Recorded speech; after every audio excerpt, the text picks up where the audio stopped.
Hi எல்லாருக்கும், வாங்க வீட்டிலையே hotel style Hyderabadi chicken biryani எப்படி செய்கிறதுன்னு பார்க்கலாம். நான் வந்து 1 kg ரைஸ்க்கும் 1.5 kg சிக்கனுக்கும் சொல்கிறேன். இதுக்கு வந்து 6 மீடியம் சைஸ் வெங்காயம் எடுத்துக்கோங்க. ஸ்லைஸாக கட் பண்ணிவிட்டு எந்த பிரியாணி எதில் பிரியாணி செய்ய போகிறீங்களோ அந்த பாட்லேயே ஒரு 200 ml எண்ணெய் ஊற்றி அதில் வந்துட்டு அந்த ஆனியனை வந்துட்டு நல்லா வெறும் ஆனியன் மட்டும் போட்டு நல்லா ப்ரௌனிஷாக ஃப்ரை பண்ணி இந்த மாதிரி எடுத்துக்கணும். அதுக்கப்புறம் தனியாக ஒரு குக்கரில் 1 kg ரைஸ்க்கு 1.5 liters தண்ணி வச்சு ஒரு பே லீஃப், 2 சின்னமன் ஸ்டிக், பட்டை, 4 ஏலக்காய், கிராம்பு, கல்பாசி, ஜீரகம் கண்டிப்பாக இதுக்கு போடணும். ஏன்னா இது ஹைதராபாதி பிரியாணின்றதுனால ஜீரகம் கண்டிப்பாக போடணும். இது போட்டுட்டு கொத்தமல்லி, புதினா இதெல்லாம் ஃபைனலி சாப் பண்ணி இந்த தண்ணியை வந்து கொதிக்க வச்சுடுங்க.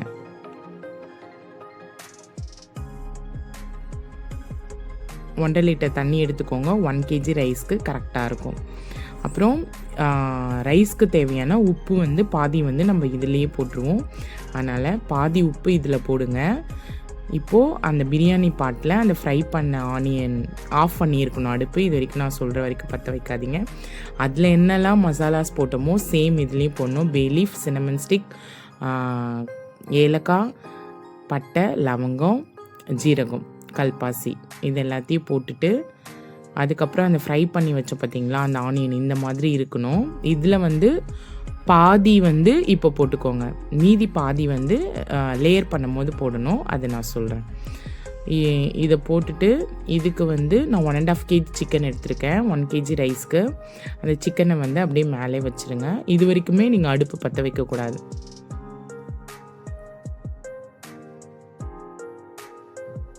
ஸ்கின்னோடு எடுத்துக்கோங்க பிரியாணிக்கு, அப்போ தான் நல்லாயிருக்கும். மொத்த சிக்கனையும் போட்டுட்டு இதுக்கு வந்து நம்ம தக்காளி சேர்க்க மாட்டோம். அதனால் 1/2 லிட்டர் தயிர், நல்லா திக்கான தயிர் 1/2 லிட்டர் அப்படியே போட்டிருக்கேன்.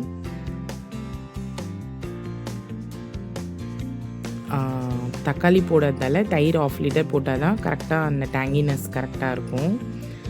அதுக்கப்புறம் தயிர் போட்டதுக்கப்புறம் மிளகாய் தூள் வந்து தனி மிளகாய் தூள் தான் ஆட் பண்ணியிருக்கேன். இப்போ 1 kg 1.5 kg சிக்கன் போட்டிருக்கிறதுனால 20 கிராம் போடுங்க, கரெக்டாக இருக்கும் மிளகாய்த்தூள். அதுக்கப்புறம் 4 பச்சை மிளகாய் முழுசாகவே சேர்த்துக்கோங்க, கட் பண்ணி போட வேண்டாம். இதுக்கு வந்து ரைஸ் வந்து நான் பாஸ்மதி ரைஸ் தான் எடுத்திருக்கேன். நல்லா லாங் கிரைண்ட் ரைஸாக எடுத்துக்கோங்க. நெக்ஸ்ட்டு என்ன பிரியாணி பண்ணலான்னு கமெண்ட்ஸில் போடுங்க. உப்பு அதில் வந்து நம்ம கொஞ்சம் உப்பு போட்டோம், அதனால் இது கிரேவிக்கான உப்பு மட்டும் இதில் போடுங்க. ரைஸ்க்கான உப்பு அதில் இருக்குது. வழக்கமாக பண்ணுற பிரியாணிலே எல்லா உப்பையும் இப்பே போடுவோம், ஆனால் இதில் பாதியாக டிவைட் பண்ணி போடணும். போட்டுட்டு மிக்ஸ் பண்ணிவிட்டு இது எல்லாத்தையும் மிளகாய்த்தூள் இது எல்லாத்தையும் மிக்ஸ் பண்ணிவிட்டு அதுக்கப்புறம் கொஞ்சோண்டு ஆனியன் போட்டு இஞ்சி பூண்டு விழுதியும் ஆட் பண்ணிவிடுங்க. இஞ்சி வந்து 100 கிராம், பூண்டு வந்து 100 கிராம். இப்போ அடுப்பை நல்லா பற்ற வச்சு ஹை ஃப்ளேமில் வச்சுருங்க.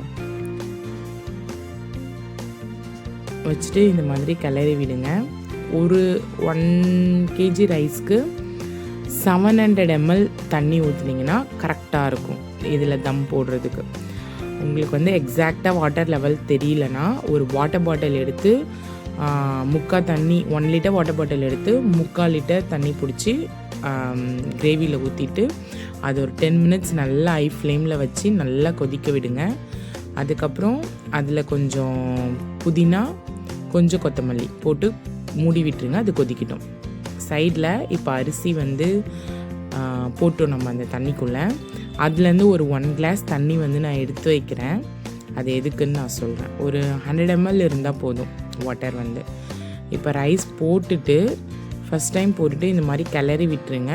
உப்பு பாருங்கள்,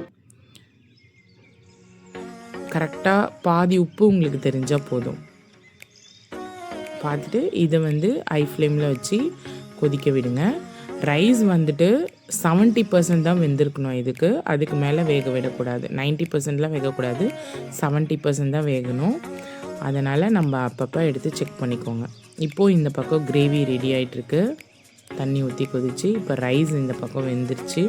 இப்போ இந்த மாதிரி வந்தாலே 70% வந்துருச்சுன்னு அர்த்தம். இப்போ வந்து நீங்கள் கை வச்சு பாருங்கள், நமக்கு தெரியும்ல அரிசி லைட்டாக வெந்த மாதிரி இருக்கும். அந்த டைமில் எடுத்து என்கிட்ட ஸ்ட்ரெயினர் இருக்குது, அதை எடுத்து நான் வடிகட்டிக்கிறேன். சிக்கனும் வந்துட்டு நம்ம 10 நிமிஷம் போல் நல்லா கொதிக்க விட்டுருக்கோம் ஹை ஃப்ளேமில். இதுவும் வந்துட்டு ஒரு 70% குக் ஆகிடுச்சு.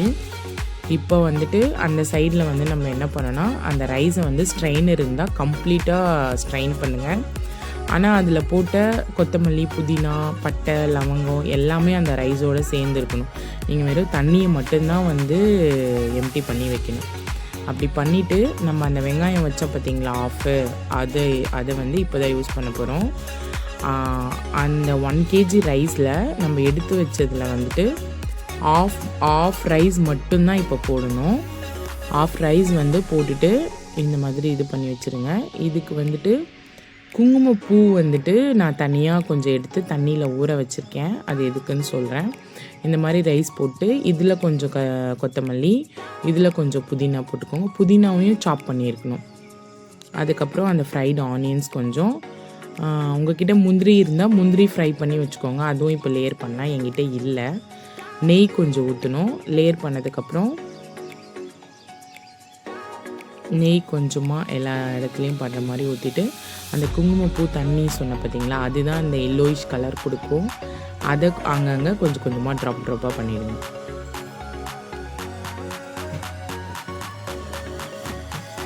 அடுத்து வந்து செகண்ட் லேயர் ஆஃப் ரைஸ் போடுங்க. போட்டுட்டு ஃபஸ்ட்டு எப்படி பண்ணுமோ அதே மாதிரி தான். இந்த பிரியாணி பாட்டில் நீங்கள் ஒரு 150 ml ஆயில் எடுத்துக்கோங்க. ஏன்னா நெய் வந்து நம்ம கடைசியாக மேலவும் போடுறோம் இல்லையா. 1 kgக்கு 200 ml எண்ணெய் சேர்த்திங்கன்னா கரெக்டாக இருக்கும். ஹோட்டல் மாதிரி தெகிட்டாது, நமக்கு ஆயில் ரொம்ப தெரியாது. அங்கெல்லாம் வந்து 250 ml 300 ml போடுவாங்க. நம்ம வீட்டில் செய்யும் போது கொஞ்சம் கம்மியாகவே செஞ்சுக்கலாம். சேம் முன்னாடி என்ன பண்ணமோ அதே ப்ராசஸில் ரிமைனிங் இருக்கிற ஆஃப் ரைஸையும் மேலே போட்டுட்டு நல்லா இப்போ தம் பண்ணிவிடுங்க. இதுக்கு மேலே வந்து நம்ம இதை கிளறக்கூடாது. மறுபடியும் அதே மாதிரி கொத்தமல்லி, புதினா,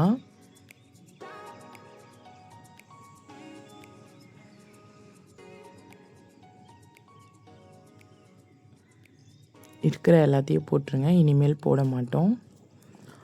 இதில் போட்டுட்டு அதே மாதிரியே அந்த ஃப்ரைடு ஆனியன் வச்சுருந்தேன் இல்லைங்களா, அதையும் வந்து போட்டுருங்க. மேலே நல்லா இந்த மாதிரி ஸ்க்ரம்பிள் பண்ணிவிட்டு இப்போயும் வந்து நெய் கொஞ்சம் நம்ம ஊற்றணும். நெய் வந்து கொஞ்சம் மேலே போட்டுட்டு மறுபடியும் வந்து அந்த குங்குமப்பூ தண்ணி வந்து அங்கங்கே லேயர் பண்ணுற மாதிரி போட்டுருங்க.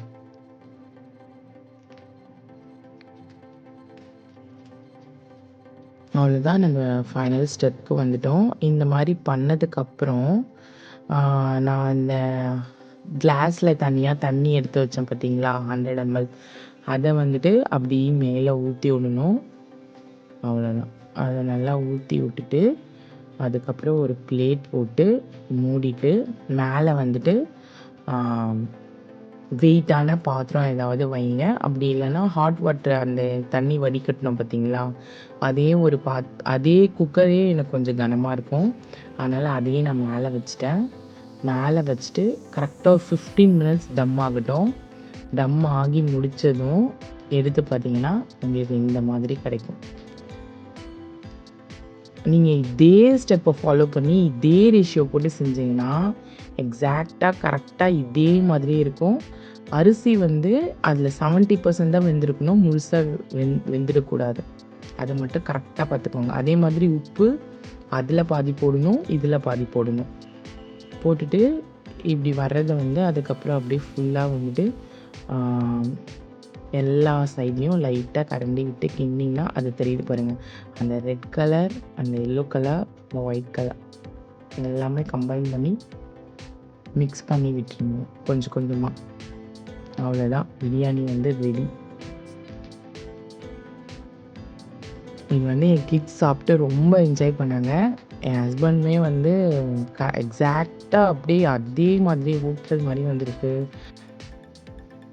அப்படி சொன்னார். பிரியாணி எப்படி இருந்தது? உங்களுக்கு பிடிச்சிருந்தா சப்ஸ்கிரைப் பண்ணுங்க, லைக் பண்ணுங்க, ஷேர் பண்ணுங்க. பாய்.